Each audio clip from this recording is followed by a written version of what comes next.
দলটো আচলতে ইউডিএফ দলক আমি মাজে মাজে কওঁ যে ইউডিএফ দলটো হ'ল যেটো পঞ্চায়ত প্ৰেচিডেণ্ট এপি মেম্বাৰ জিলা পৰিষদ বা এমএলএ এমপি বনোৱা ফেক্টৰী নহয়, ইণ্ডাষ্ট্ৰী নহয়।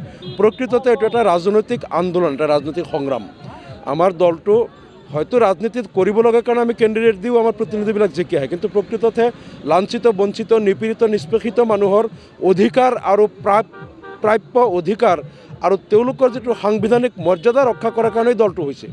গতিকে আমি আমাৰ এই লাঞ্ছিত বঞ্চিত মানুহৰ অধিকাৰৰ কাৰণে যোৱা 20 বছৰৰ পৰা আমি সংগ্ৰাম চলাই আছোঁ। আজিৰ দিনতো আমি ইয়াত সংগ্ৰাম কৰি গৈ আছোঁ আৰু অনাগত দিনত যিমান দিনলৈকে লাঞ্ছিত বঞ্চিত মানুহৰ সমস্যা থাকিব সিমান দিনলৈকে সমস্যা সমাধান কৰি তেওঁলোকৰ ৰাজনৈতিক অধিকাৰ আৰু সাংবিধানিক মৰ্যাদা ঘূৰাই অনাৰ কাৰণে আমাৰ দলে সদায় চেষ্টা কৰি যাব।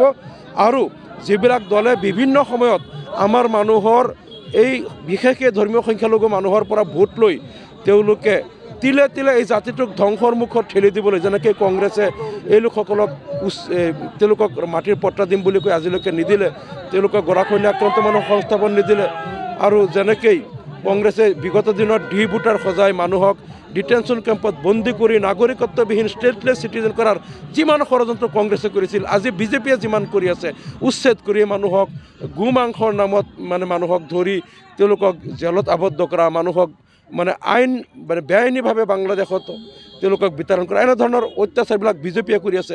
গতিকে কংগ্ৰেছে আৰু বিজেপিয়ে মিলি যোৱা 79টা বছৰত এই ধৰ্মীয় সংখ্যালঘু সম্প্ৰদায়ক যিমানখিনি নিৰ্যাতন কৰিলে, অত্যাচাৰ চলালে আৰু পংগু এটা জাতিলৈ পৰিণত কৰিলে, সেই জাতিটোক এটা শক্তিশালী আৰু এটা সজীৱ জাতিলৈ ৰূপান্তৰ কৰাৰ কাৰণে এই জাতিৰ অধিকাৰৰ কাৰণে আমাৰ সংগ্ৰাম চলি আছে আৰু চলি থাকিব।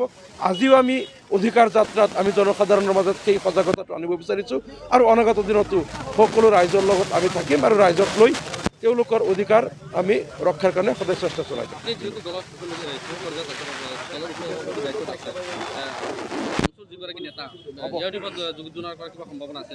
না, সেই কথাটো হৈছে তেওঁৰ নিজৰ বিবেচনাৰ কথা, তেওঁ কি কৰে কৰিব, আমি সেই বিষয়টো মতামত দিব নাযাওঁ। কিন্তু এটা কথাত আমি আপত্তি কৰিছোঁ যে আজি ৰেজাউল কৰিম চৰকাৰে যিটো কথা তেওঁ বক্তব্য দিছিল, আমি দেখিছোঁ তেওঁৰ কোনো উদ্দেশ্য বেয়া নাছিল।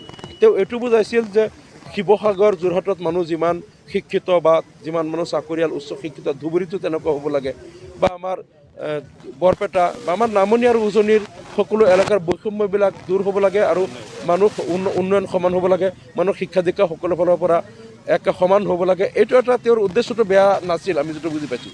কিন্তু কংগ্ৰেছ দলত থাকি সঁচা কথা কোৱাৰ স্থানটো কংগ্ৰেছ নহয়, এইটো শ্বেৰমান আলী আহমেদ, ছিদ্দিক আহমেদ তেওঁলোকে ভালকৈ জানে। তেওঁলোকে আজি কংগ্ৰেছত সঁচা কথা কৈ তিষ্ঠিব পৰা নাই, ছাছপেণ্ড হ'ব লগা হ'ল। ৰেজাউল কৰিম চৰকাৰে হয়তো ভাবা নাছিল যে কংগ্ৰেছত আহিলে সঁচা কথাবিলাক আৰু সমতাৰ কথা, সকলোৰে সমান অধিকাৰৰ কথাবিলাক তাত ক'ব নোৱাৰিব। ইউডিএফ দলটো আমাৰ সম অধিকাৰ, সামাজিক ন্যায় আৰু সমবিকাশৰ কাৰণে গঠিত হৈছে। এনেকুৱা মঞ্চতহে কথাবিলাক চলে, কংগ্ৰেছত নচলে।